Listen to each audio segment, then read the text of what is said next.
Assalamu alaikum. In this video, how to make car text in Photopea. Let's get started. First of all, create a new project, create a new layer, and type text. Text color example black color or red color. Okay, and text style is example. I use this style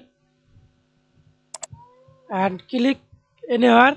Wait some moment.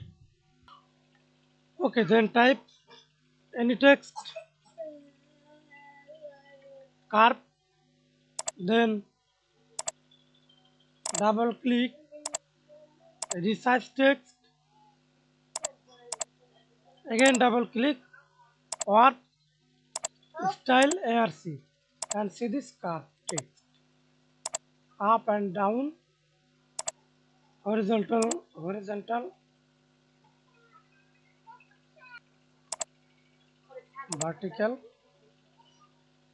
and choose any style like that's it. Thanks for watching video. Please subscribe to my channel, like, comment, share.